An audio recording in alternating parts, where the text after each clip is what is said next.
You live streaming? All right. Yep. All right. I want to welcome everybody to the Appointments Advisory Committee meeting. I apologize first off that I'm not wearing a necktie like all the rest of you, except maybe Mark and Judge Rader and, well, Josh, to call out a few. Anyway, in between my bar meetings, I'm entering into my 1848 burned out law office. So it's been kind of a tough week for me, but I want to begin. I want to welcome all the new members. I think we've got a lot of new members. Seems like to me, based on my recollection of who was on this committee last year. But I'll first start out by reading the ethics advisory. Members of this committee are advised of their duty under the State Government Ethics Act to avoid conflicts of interest and the appearance of conflict, are instructed to refrain from participating in any matter coming before this committee with respect to which there is a conflict or of interest or an appearance of conflict. Does anybody, based on the agenda that we have at this time, know of a conflict of interest? And if not, if something comes up, if you'll raise your hand or get our attention some way, Lenise could take that into her notes. Anybody have any conflict at this point? All right, seeing nobody, we'll move along.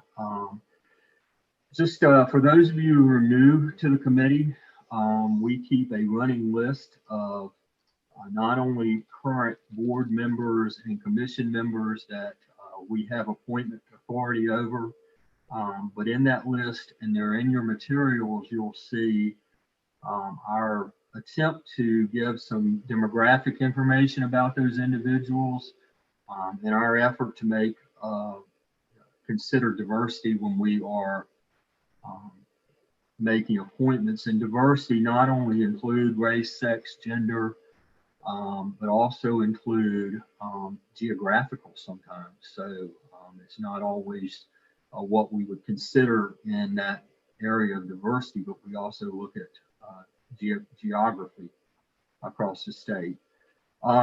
So that's in your materials, and I'd ask you to take a look at that as we consider each and every one of these particular boards or trust commissions.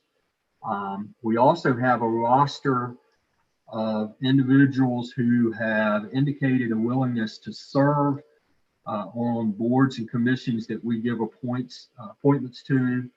And I'd ask you to refer to that as often as you need when we're making recommendations and talking about this.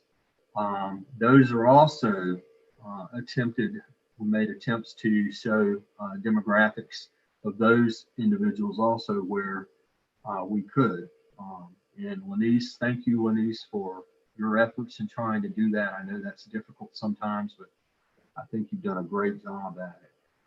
If you've had a chance, I'm sorry. Thank you. Who? Oh, okay. The first item of business is the proposed minutes of the meeting of October 20th of 2020. I hope you all had an opportunity to take a look at that. And I would entertain a motion by a raise of hand for adoption of those minutes. Or if you have an amendment to those minutes, please let me know. Do I have a motion? So moved. All right, so moved by Colin. Do Second. I have a second? Second by Second. Mark Enriquez. So Peter, how do we want to do the poll? So you have the poll. If you'll vote yes or no with regards to that motion. I think we have unanimous. That's unanimous. Yep. Thank you. All right. Moving to our first order of business, I think I've already addressed the second point, which are the lawyers who have shown interest over the last 12 months in joining any committee. That is behind tab 2 according to the agenda, and I'd ask you to kind of refer to that. The Client Security Fund Board of Trustees is the first order of business for today. There is one appointment. They are 5-year terms, and they require at least 4 of the 5 members of that board must be lawyers. There's currently one member on the board who is a non-lawyer. That's John Burns of Oxford, and he will we'll consider his appointment in 2022.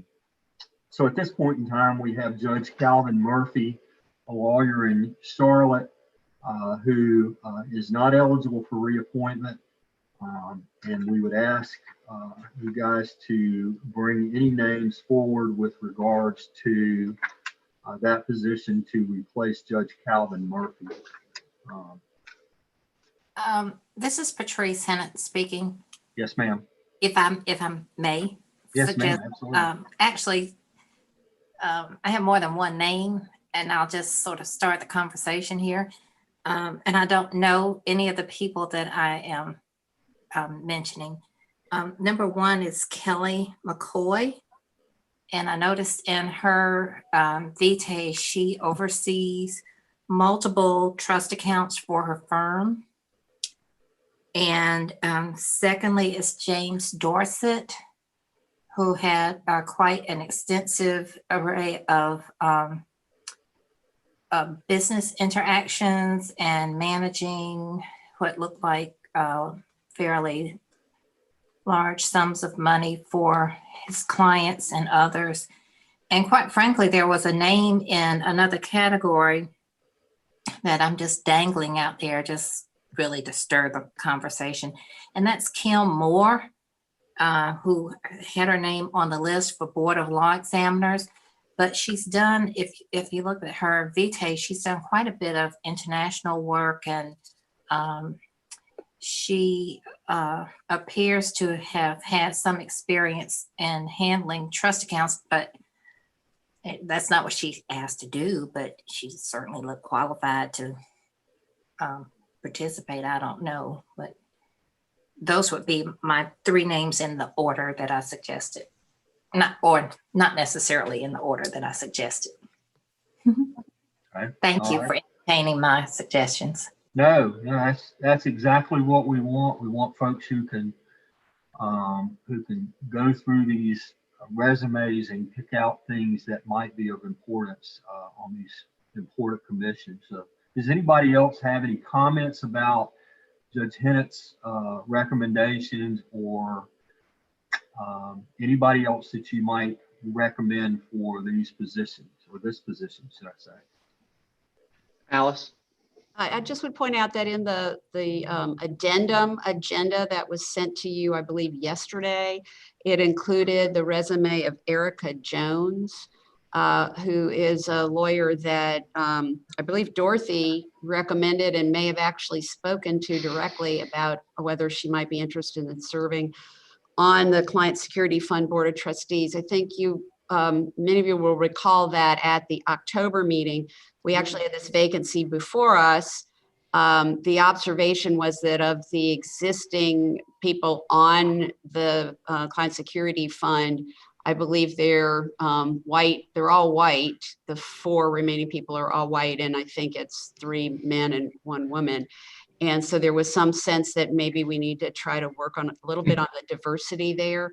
So I don't know if Dorothy's still on the call, if she wants to speak to that. I wanted to make sure you were aware that Ms. Jones's resume is in the addendum. Dorothy is on, and I actually have my hand raised. I couldn't find an appropriate reaction that would have me raising my hand electronically. And thank you, Alice, for that, because that is exactly what I was going to bring up, that Erica D. Jones's materials are in the addendum materials. And as Alice said, I had actually made a recommendation for Erica Jones, and we had materials from an Erica Jones, but it was a different Erica Jones. And we had actually agreed and put the other young lady forward, and we found out later that that was not the same person. So Erica D. Jones is the person that I initially thought I was recommending back in October. And I am still recommending today. You have her materials, like Alice said, her resume in the addendum materials.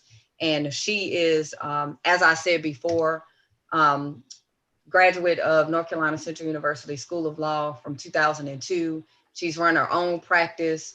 She's been an adjunct professor. She's been an instructor at Duke University. She is actually about to come over full time as a professor and not just an adjunct professor at North Carolina Central. But she's been in private practice for many, many years. She's taught, she's trained others in these all these various areas. And I just think that as far as diversity is concerned, she would bring to the table quite a bit. She has great leadership. She has great insight. She is a team player, but she also is one that would, speak up and be vocal if need be as well. And as Alice said, as you see there, we do need some diversity on that particular commission. And I would just ask that, and while I respectfully appreciate those names that Judge Hennett presented, there's one at least that I'm recognizing and am aware of too, and know too. I would ask that you all strongly consider Erica Jones, because this is the person that we thought we were having to be appointed the last time. And I asked that she be placed up higher on the list to be considered. All right. Okay, this is Judge Hennett. Being the poor rat that I am sometimes, Kim Moore that I pulled up, I believe she is African American, and I'm confused. Is the other Erica Jones the one whose name comes up under Board of Law Examiners? Yes, ma'am. That's the other one. Yes, ma'am. She's Okay. a bit younger. Yes. And Yes, I noticed that she was younger, and I sort of Mhm. But Kimberly Moore, whose name I mentioned, and I said, well, this isn't what she signed up for. She expressed an interest in the Board of Law Examiners, but I just thought based on her vitae that she might work for a client security fund, and that would bring ethnic diversity to the group, but Kelly McCord would bring a gender piece to it. So I don't know. when you're saying Kelly McCord, may I ask Judge Hennett, when you're saying Kelly McCord, do you mean Kelly McKay? McKay, yes, McKay.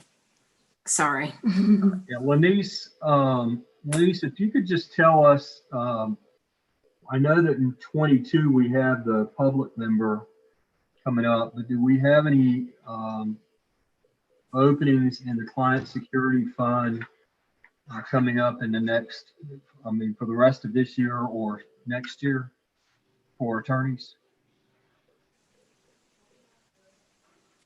I'll check that out. I'm doing it right now. Darren, sorry. I think that the current chair, Erwin Fuller, will be, so typically what happens is it's a 1 5-year term, and Maria's on the call too. So Maria, who's counsel to that board, can confirm this, but they typically have them in their final year be the chair. And so I think Erwin's term will expire next October. That would be our next vacancy. If Maria's on the call, she can confirm that. That is my understanding. All right. Now, you saying, they're 5-year terms and there's 5 people on it, so one falls off each year, is that right? That's correct. Okay. That's right. Well, I would yield to getting the correct Erica Jones, but I would strongly recommend that we hold Kelly McKay in suspension for that next one. She just reads like the cat's meow to me. Mm. Okay, that's my old school definition of she has an outstanding vitae. Oh, I get it, Judge Hennett. I get it. I like it. Well, I'm pretty good at getting a feel. I think Dorothy made a motion. Is that right, Dorothy? Yes, sir. That is my I motion. thought you did. I didn't hear the word motion, but I thought you did. So I would ask. Judge Rader, I think, or Okay. Judge Rader, you had your hand up. Judge Rader, you muted yourself. Okay, I would just say that I will second Dorothy's recommendation for Erica for this position. All right, I appreciate that. Is there any other discussion? We have a motion to appoint or to recommend to the council the appointment of Erica D. Jones. Do we have a second? Do we have any discussion with regards to that before we go to a vote? All right, Peter, if you or approval of Erica D. Jones, vote yes. If not, vote no. And I think we have unanimous. Unanimous. Thank you. Thank you. Thank you, Dorothy, for going and seeking that out. I think from what I understand, I don't know her, but I think we probably have a pretty darn good candidate, as we say in Salisbury. So, I think you're absolutely correct. all right.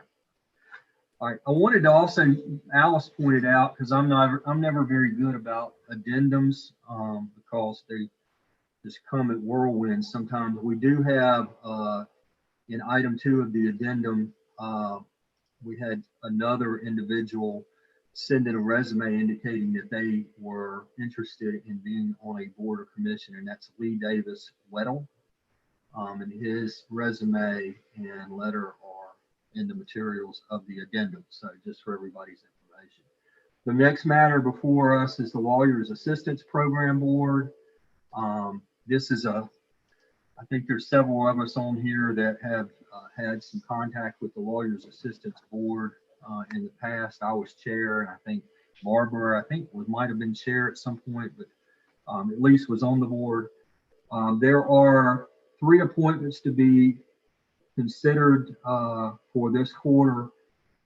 If you don't, just for those of you who don't know about the Lawyers Assistance Program Board, there are 9 individuals that are on the board. 3 of them have to be lawyers. 3 of them have to be volunteers, that is volunteers for LAP program. And 3 of them are mental health or substance abuse or addiction professionals. We call them clinicians.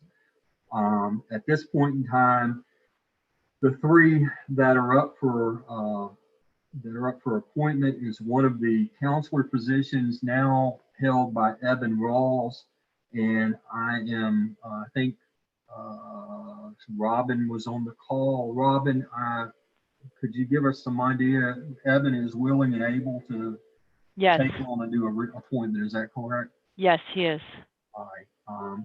While it is tradition, it's not absolute that we reappoint individuals who are on the board who have eligibility. So I would just take up, does anybody have a motion that we reappoint Eben Rawls as the counselor position on the LAP board? So moved. I would move. Second. Have second. All right.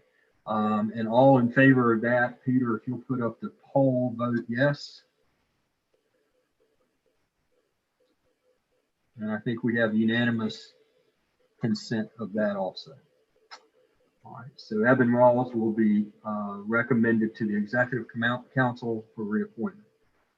We also have a clinician and a LAP volunteer, both of who are not eligible for reappointment.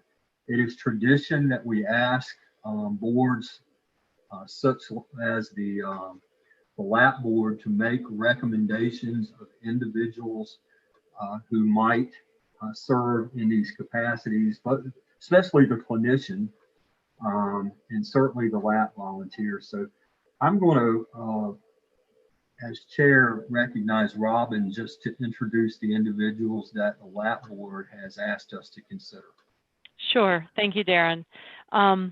For the clinician role, it's a clinician or a person with special knowledge. I wrote this memo to Alice and to the appointments committee.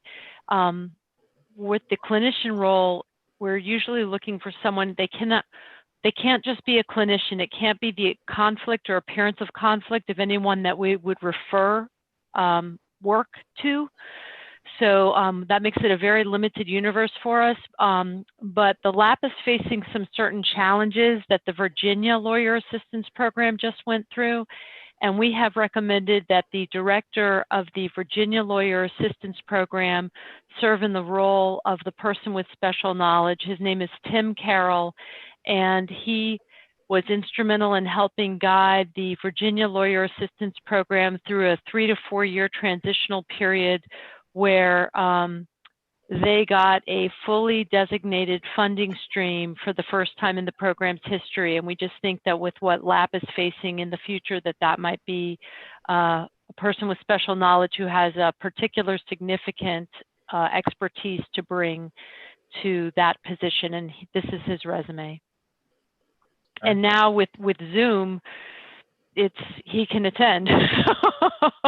He can attend the board meetings. All right, so you want to go into the, also to the LAP volunteer, just go ahead and follow into that. Sure. I will say that we usually do have a waiting list for people who've expressed interest for a couple of years to serve on the board in our volunteer capacity. And Shelley has been waiting for several years, and a vacancy just became open. She lives in Silva. She used to live in Raleigh, and she was very active in Raleigh, and she's been very active in Silva in bringing the message of the Lawyer Assistance Program out to the far western regions of the state. We had an active volunteer out there, but he passed away a couple of years ago.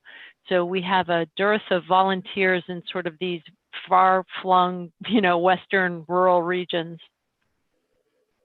All right, okay. Does anybody have any questions of Robin with regards to those recommendations? Those are kind of specialized, I think, and that's kind of why we want, we seek the advice of the LAP board and Robin with regards to those appointments. So, so is there any discussion? Dorothy has her or any hand up. motions? Yeah, I'm sorry. Dorothy? I just have one question, Robin. Thank you for that information. You specifically mentioned that since he's away, that he would now, living in Virginia, that he would now be able to participate in the meetings because they're on Zoom. Have you spoken to him about if and when we get back to not having Zoom meetings and kind of in person, what that would look like for him? Or are you all planning to continue to have some sort of virtual way for folks to participate even after we get past where we are right now? I think we're going to participate virtually or some hybrid form. Even if we get back to in-person meetings, I think that his particular expertise is so valuable that we should, if we're all meeting in a room, we should have a Zoom so that he can Zoom in. I would not ask him to drive down from Virginia. And I'll Awesome. tell I you just that wanted to, go ahead, I'm sorry. there's a lot. I mean, almost when I was chair, almost every meeting there was at least one person who was calling in. So that's not unusual. Back when we had such things as conference calls. Right. Thank you for that. I figured you had already, kind of talked that over with him. I just wanted to be sure since you specifically mentioned that. All right. So we have before you the recommendation of Tim Carroll of the Commonwealth of Virginia and Shelley Buckner from Silva. And I just would entertain a motion or a discussion if anybody has anyone else they would like us to talk about and consider. All right, do I have a motion about those two individuals then? Move to approve. All right, in a second, I'll accept the other second. All right, is there any further discussion about these two individuals who seem to be highly qualified? So, all right. Darren, can I just ask, Robin, do you know if Shelley Buckner is a Native American? She is not. She is but not. she is working out. Yes, but she is not. Okay, thank you. Okay. Any other further discussion before we open it up for our polling and vote? All right, Peter, if you'll put that up, please. Vote yes for those two candidates. The motion is to accept both Tim Carroll and Shelley Buckner. All right, we have unanimous consent on that. The next matter that we need to take up with regards to the LAP board is, again, the LAP board makes a recommendation with regards to their chair and to their vice chair. And they have recommended that Ted Edwards, who I believe is the current chair, and that Crawford Cleveland, who is a volunteer member who would be taking the place of Lene Boersman, who was the current chair or vice chair, I'm sorry, as their replacements. Robin, do you want to address that very quickly? It's just tradition in this board that the chair be a bar counselor and that the vice chair be one of our volunteers. And we like to have continuity of governing, so to speak. So we try to keep the chair consistent as long as they're on the board. We don't like to have a lot of changeover for that. And so Lene has been Ted has been our chair for a couple of years now. And Lene has been our vice chair for many years, but she's rotating off now. And Crawford is the next longest standing member. We have another longer standing member, but he's also on our foundation. We have a standalone 501c3. So Reed Acree is the president of our foundation. So it's a lot for him to be doing both roles. All right. So, do I have a motion with regards to accepting the recommendation of the LAP board concerning Ted Edwards as chair and Crawford Cleveland as vice chair? So moved. Second? Second. All right. Any further discussion with regards to that? Peter, if we can go ahead and put that poll up. If you'll vote yes, if you are acceptance of those two recommendations, and no if not. We have unanimous consent of that. We'll move on. Thank you, Robin.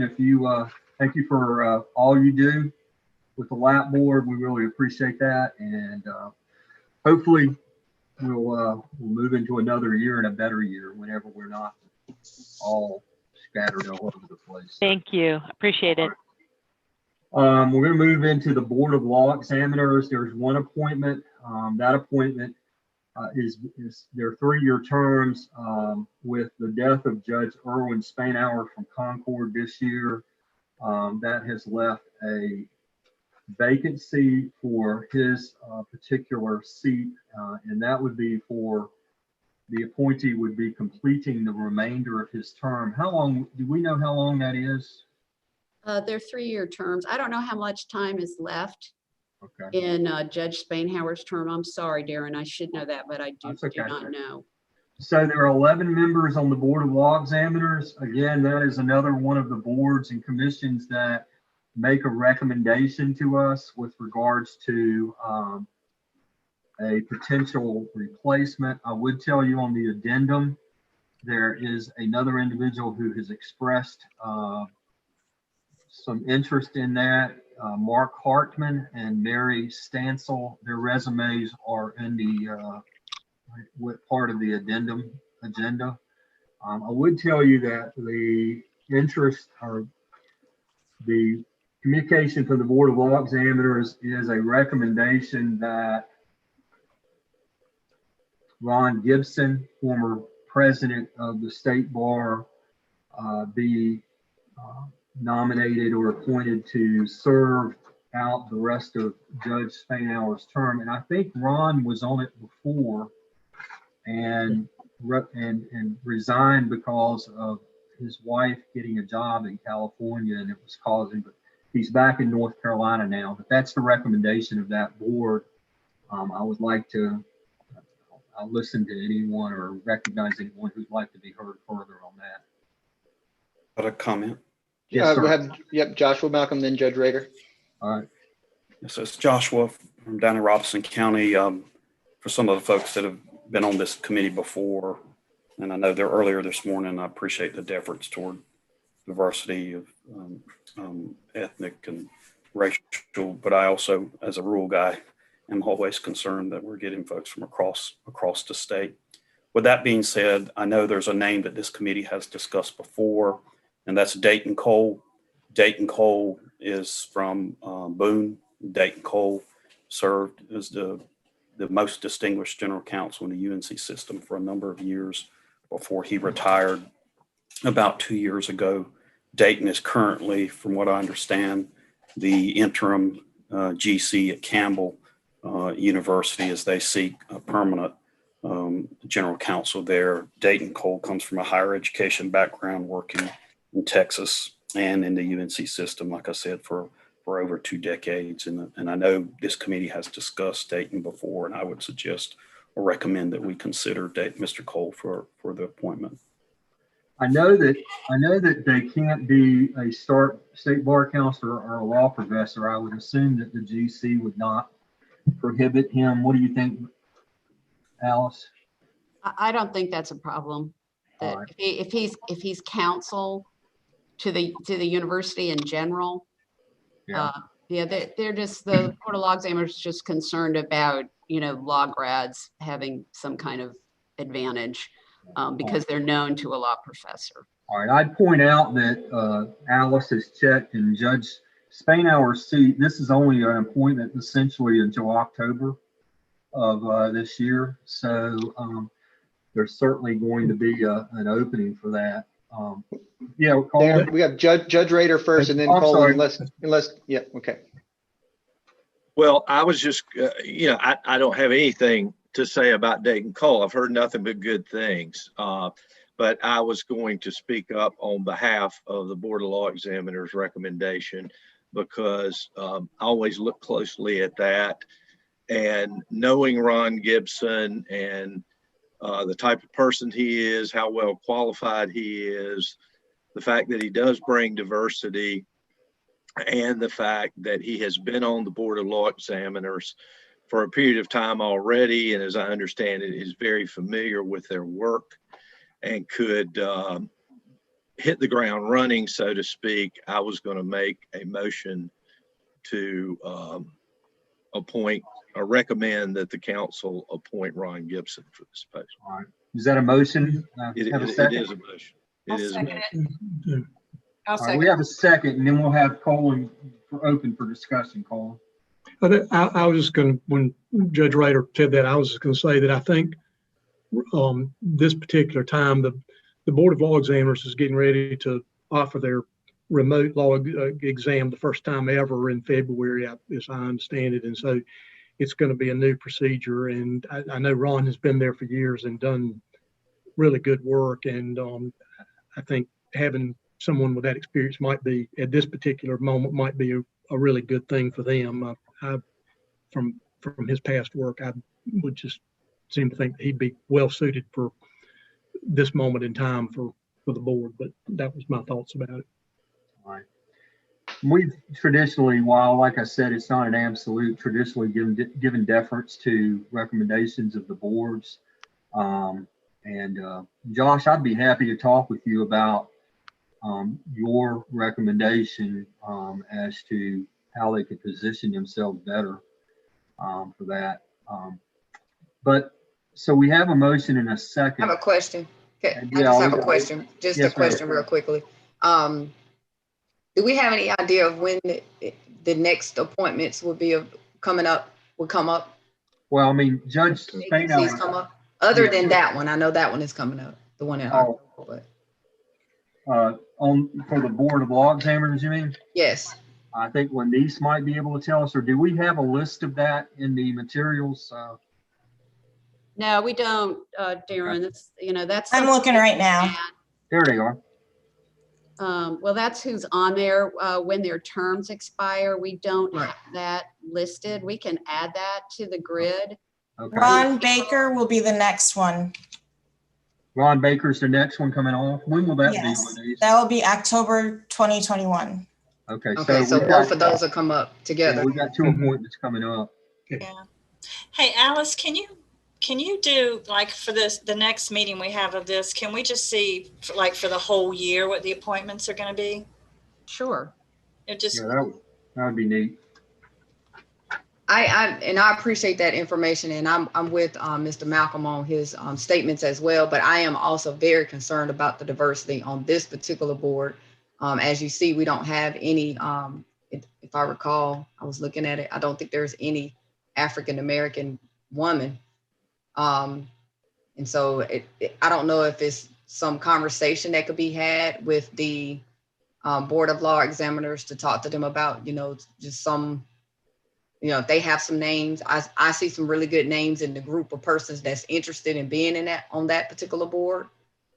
And I'm assuming that the gentleman that we're about to recommend, Mr. Gibson, he's looking to probably be reappointed in October. Okay. Josh, is Dayton Cole Native American? No, sir. I think Okay. it's my belief Dayton's a Caucasian male.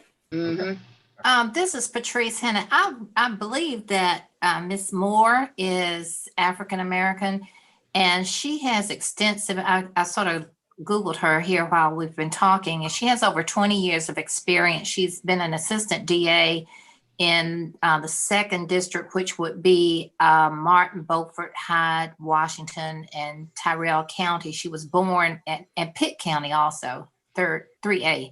But she was born in Martin County, and I'm sorry that I'm not familiar with what town might be in Martin County, but she also has close to 20 years of experience in the federal system as a U.S. attorney. She's done some cyber work, but in addition to that, she was on the civil side where she represented the United States in various departments and agencies in torts, it looks like personal injury, medical malpractice, etc., false claims acts, Title VII, Social Security, and the list goes on. And someone's at my door and the dog is barking, but I just ask that her name should be held in abeyance for further consideration when another opening comes up. Yeah, we keep all these names on the list, Judge Hennett, so she will definitely remain on that list. And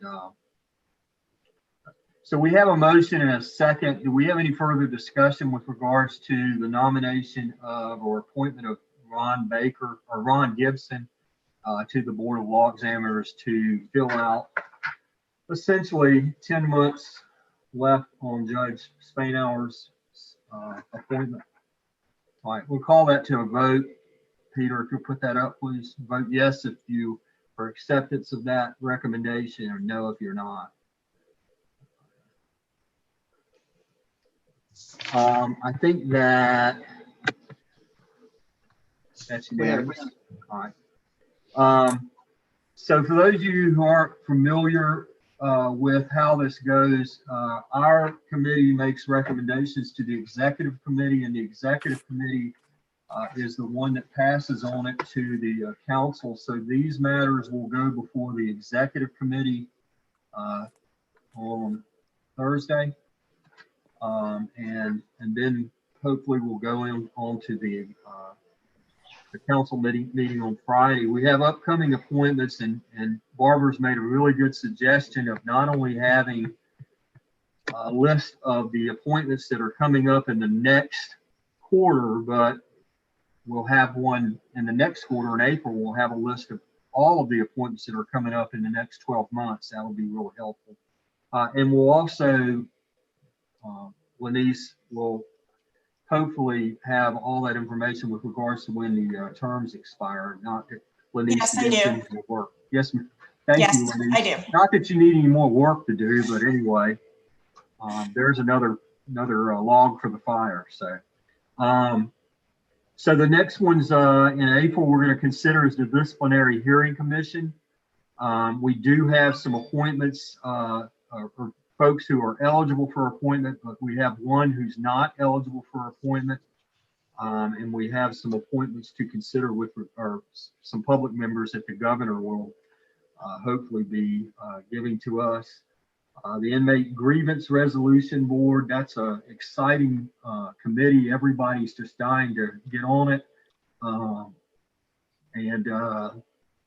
But unfortunately, we have an individual who is eligible for reappointment. So hopefully he will be able to tell us how much fun he has on that and how much he wants to be on it again.